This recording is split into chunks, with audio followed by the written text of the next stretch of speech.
finally done and dusted, reached for destination. இப்போதான் காரை திறந்து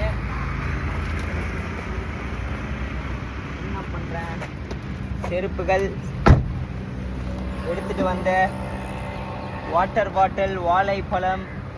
ஃபஸ்ட்டு என்ன பண்ணலாம், இதை ஓரம் கட்டிடலாம். என்ன சொல்கிறீங்க? கொஞ்சம் தலையை துவச்சிக்கலாமா? ஆக்சுவலாக இன்றைக்கி வந்து ஸ்கின்ஸு போட்டேன், சாக்ஸும் போட்டிருக்கேன். சரி தண்ணி இறங்கக்கூடாதுன்னு நினச்சேன். அப்படி இருந்தும் பாருங்க கொஞ்சம் இறங்கி இருக்குது, பரவாயில்ல. ஓகே, நான் நினச்சேன் ஆக்சுவலாக ஸ்கின்ஸ் எல்லாம் போடுறோமே, சரி இன்றைக்கி இறங்கக்கூடாது, இவனுங்க வேறு தற்கூறிங்க எதனால் சொல்லின்னுக்கிறானுங்களேன்னு. ஆனால் காலுக்கு இறங்கி சாக்ஸுக்கு இறங்கிடுச்சு.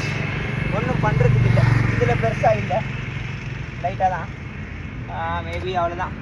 தண்ணி வந்து எடுத்துகிட்டு வந்த தண்ணி முழு தண்ணிடா, டே முக்கா தாயிலிங்களா.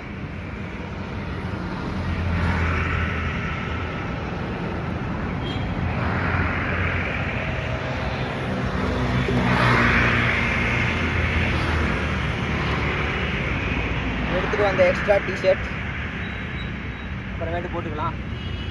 2 வாழைப்பழம், அதில் ஒரு வாழைப்பழத்தை லைட்டாக உள்ளே போடலாமா?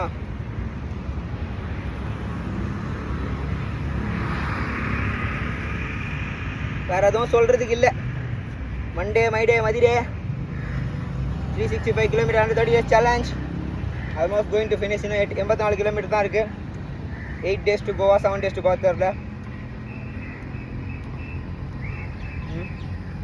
முடிச்சு விட்டுறேன். வேறு எதனா சொல்கிறதுக்கு இருக்கா? எனக்கு எதுவும் இல்லை, சும்மா சொல்லணும்னு நினச்சேன்.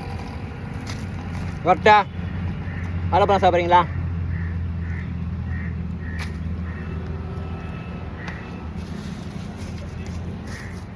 இன்னும் ஒன்று இருக்குது, அப்புறமேட்டு சாப்பிட்டுக்கலாம்.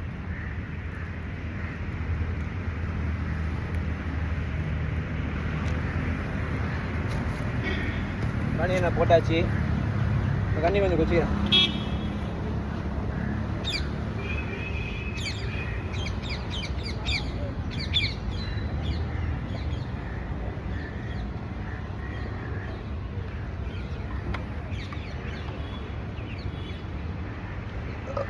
இப்போதான் உயிரே வந்துக்குது. பாய் மக்களே, என்னை நேசிக்கும் அன்பு உள்ளங்களே, உங்கள் எல்லாருக்கும் லவ் யூ. என்னை வெறுத்து கமெண்ட் அடிக்கும் தற்கூறிகளே, உங்களுக்கும் love you. I hate nobody, I love everyone. Bye.